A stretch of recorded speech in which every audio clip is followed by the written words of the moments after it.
Hi, crafty friends. This is Amanda. I'm an independent Stampin' Up! Demonstrator in Michigan. Welcome to my channel and thanks for watching my 37th video. Today we're going to be using the So Much Happy and the dies, the Hippo Friends dies, the cute little darling donkeys, and Approaching Perfection to make a slimline card. We're going to be taking all of the balloons that we have, including the Bouquet balloon punch, and we're going to punch out or die cut all the balloons to make a mask on some cheap cardstock. And we're going to be making a very fun background for our donkeys. We're making lots of balloons with our favorite colors. I think it's best to do a light and a dark of each color. So I do make some mistakes. I'll point them out. But for instance, I use Poppy Parade and Real Red, and I think that Poppy Parade or Real Red and Cherry Cobbler would look best. And then either Melon Mambo or Magenta Madness and Blushing Bride. One of the two, but not all three. So here we go. We're making a slimline card. I'm going to cut this large so I can cut it down in case I make any mistakes. And of course, I make lots of mistakes. But I wanted to show you so that you could avoid those mistakes. So I'm going to cut this down 9 by 4. And I think a traditional slimline card is about 8.5 by 3.5. And then with the mask and everything, probably 8 or 8.25 by 3.25 works probably the best. Like I said, I'm going to take my Real Red here and I'm going to add some terracotta tile, which I don't end up using. I just try to use 2 of each color, one light and one dark, to get some fun colors in there. We'll start with Real Red because I know it's the darker of the two. And I start with my old case. Do you remember, guys, that I decided to get a new case, the newer case with this? So I grabbed my new case. Now, in just a second here, Bolty's going to be whining and complaining because he needs my attention. So I leave you guys for just a second and edit some time out so I can get him situated on my table this time, not on my lap. But that's all I'm going to do. I really like how this starts out and then it gets a little bit cramped. So I'll show you here in just a few minutes. I'm going to speed this up to 4.5 times. This is perfect. 3 different balloons with one color is great. But because I'm doing Real Red and Poppy Parade and they look so similar, boo-hoo. Should have done Cherry Cobbler and then went into my pinks. But again, I do 3 pinks. I'm masking out, or I'm trying to mask off as much as I can so that I can get, if I don't get color where I need to. If you could like and subscribe, I'd really appreciate it.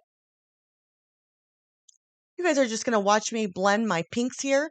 Notice that I did have some petal pink on my brush and I didn't re-ink it, so that's why it got that orangey pink instead of the true light pink. But I'm doing way too many pinks here. I don't realize it till I'm almost to the half of the paper and I think, wait a minute, I still have 7 more colors to go through, light and dark. So then I realize it and I start doubling up, and that's when I start getting unhappy with how it looks.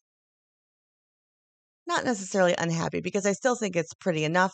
This was my husband's birthday card, so we'll fix it in the end. But please, if you're going to duplicate this, only do a light and a dark. Start in the middle with your yellow and green and flare out. And you might even want to cut it to 8.5 at least. I mean, you might want to do 4, but 8.5 so you know to get your red and your purple in if you start with the yellow and green. Yeah. So let's see. We do Real Red and Poppy Parade. We do Magenta Madness and Melon Mambo. We do Blushing Bride. We also do the yellows are So Saffron and Crushed Curry, but I think instead of So Saffron, I think I use Daffodil Delight. For the oranges, I use Mango Melody and Pumpkin Pie, of course. Those look great together. For the greens, I only use Granny Apple, and I probably should have used another one. Probably maybe Old Olive or, ooh, Just Jade would look good. And then for the blue greens, I use Bermuda Bay and Pretty Peacock. For the blues, I use Night of Navy, Pacific Point, and Balmy Blue. And of course, I only should have used two of those. And for the purples, I use Heather Highland and Gorgeous Grape. All right, you're just gonna watch me blend here. I don't know why I left all of this in, kind of because I wanted you to see that I do make the mistake. I make several mistakes, including having too many squished together. The red looks great. And sometime down the road here, I will not mask off the side and have a hard edge and have to cover that up, but I do get to cover that up with a blue. Up, right there it was. Okay, so I just covered it up with Pacific Point and it works. Thank goodness. When I'm switching between my lights and my darks, sometimes I use my microfiber towel and I kind of brush that off there. That helps, especially when I went from the orange to the yellows.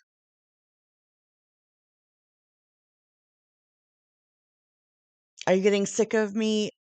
Oh, Bolts is going to come up here in just a few more minutes. He had to get down and then he had to get up. I forgot. But are you getting sick of me blending yet?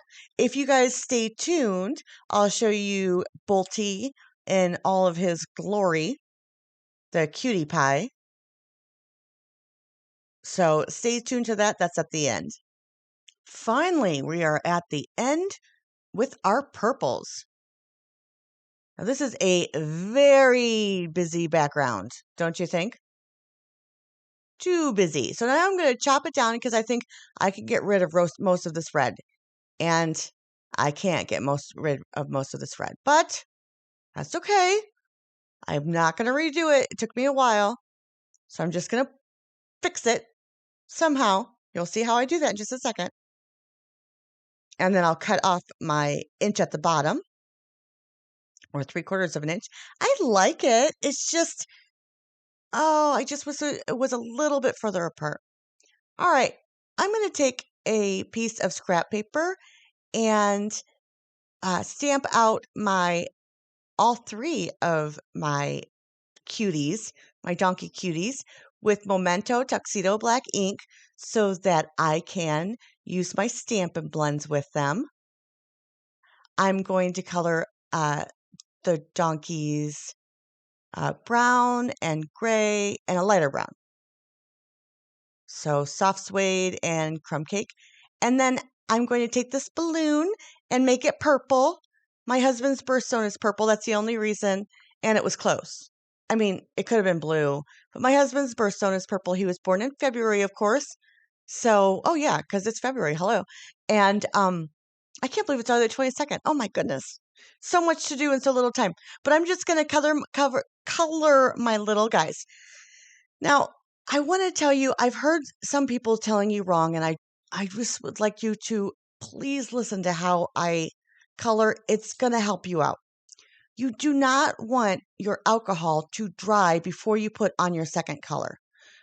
At the end, you wait to see that your alcohol is dried before you make sure if you like them or not. But you want to blend while your alcohol is still wet. Okay? I'm going to add some of my glazed black ink in here and then hand trim, fussy cut all these little critters out. There's no way that I can add these guys to this background. I'm going to cut this twine way, way, way too long, but I do know there's no way I can add these critters to the background because it's just too busy. So vellum is the option, and I'm going to cut some vellum in just a second. But first, let me get the card base, and I'm going to use purple again. And I'm going to go 7 inches by, 8.5 so that I can score it. And remember, I score with my light blade in the middle at 3.5. Now, if any of you are having trouble understanding anything that I'm using, please note that I am going to do a beginner's videos so that you guys can look at those videos, watch them, catch up, and see where I'm see where I'm currently, from the experience that you gather from that, so that you could do any number of my cards.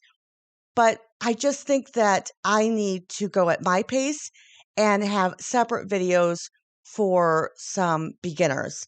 I hope that works out for you, but I'm not a very good beginner teacher. I'm going to try really hard. I'm going to do some research, and I'm going to teach you the basics from the very beginning. I have lots of different outlines that I'm going to talk to you about. So if you are a beginner, please watch those beginner videos. They should be coming out soon. I've been working on them, so I already have them taped. All I have to do is get my information for the voiceovers. Okay, so you guys, so I cut my vellum the exact same size as my balloon background, and I think I should have cut it like 1/4 of an inch or 1/2 of an inch smaller, because I really want some of that beautiful goodness to show through. I'm going to pop up my little dudes and dudettes because I end up giving the one on the ground sitting some eyelashes with my black glaze pen. Super cute. I don't want to tell you who's the donkey in the family and who's the not donkey in the family, but I'm just going to leave it at that. Now I do something stupid here. I line up my stamp perfectly, and I'm going to stamp this on vellum. Ha! Joke upon joke upon joke. If you stamp anything on vellum, make sure you heat set it. I do know that. But I forget about it. And, it happens. I forget about it till right here. Whoa! Now, I already have colors all over me, but I think, all right, I'm just going to take some sanitizer, wipe it off so that it dries quickly so I don't, ruin my vellum, and then stamp this blue, I think it's Night of Navy, on some Mommy blue. Cut that down to 1 inch, and then I will tag this with my triple banner punch. And then I decide I don't like it on that side, so I'll go on this side. And that's cute enough. And I have my little donkey here holding his balloon in his teeth. Notice that I just cut off the rows after I stamped him. And I put a real balloon on there. Now, I wanted to put hee-haw somewhere, and I almost embossed the hee-haw, but I decided not to. I did have my son go pick up some of these action wobblers. These are not the ones that I really like because they're so long, and they stick out like 1 inch off your paper, but they're still fun to play with. So I decided to add him like he's dancing and having a good time. I'll turn him the right way in a second. There we go. Like he's dancing and having a good time. And I play with him for a little bit because I really want it shorter, like the little action wobblers. But that's okay. He's still adorable and extremely fun to play with. Now I'm going to make sure that my balloon stays with this little loopy loop and add a glue dot at the base of the loop, and at the top of the loop. I'll just remove those adhesive backings and then grab the glue dot and stick it under there with my take your pick tool. So fun. I play with this for a long time, seeing if I can wind them up. Look at this. I'm going to shake them a little bit. It's so fun. Now I'm going to do the inside of the card. And for that, I'm just going to use a piece of basic white. But remember, I trimmed down this cardstock because I trimmed down my outside because I didn't like all that red. But that's okay. I'm not going to get upset about it. Just going to enjoy it. I am going to do this card again in the future, doing all of the right things. Now, look, here I have this hee-haw, and I'm thinking, I really want to stamp this, but I don't want to emboss it. I didn't think I wanted to spend too much time with the inside of my card, But you guys don't do what I did. Please, first line up your stamp so you don't stamp it incorrectly, because it is a little bit off. But use your Stampin' Right markers and make this multicolored. It looks so much cuter. And I really didn't want to do that. But then when I grabbed out my candles, when I will just a little bit here, I knew I had to do those in different colors. So I grabbed my Stampin' Right markers anyways. So to give those multicolors. So I'm going to grab my colors here. Know that there's 5. I only have 4 colors out. So in a minute, I'll grab the red. But I do the entire candle plus the little sparkle with the same color. And I think it turns out pretty great. I do Gorgeous Grape and Granny Apple Green, Mango Melody, and I think Pacific Point. Huff on it and stamp it down in my go-to right-hand corner. Look how fun and festive that is. If that news flash was in red and a different color for the writing, it would be so much cuter. But what are you going to do? All right, I know this is going longer than usual. I appreciate you guys standing by and waiting for me. I grabbed the only adhesive that I had handy, so I had to put lots of the dot runner onto it. If you guys are enjoying this video, I'd love for you to subscribe and like. Okay, so here's Bolty. No, he doesn't have anything wrong with him. That's a lipoma right there, and it's not getting any bigger. It looks huge on the screen because he is a teeny tiny little boy, and he's not really a puppy, guys. He's about 13. So he's an old man, but he's just the cutest as could be. All right, friends, this is my card. I hope you enjoyed it. And that's why I could never say no to this Bolty boy who's sitting in my lap right now because he can't be left alone. Have a blessed day.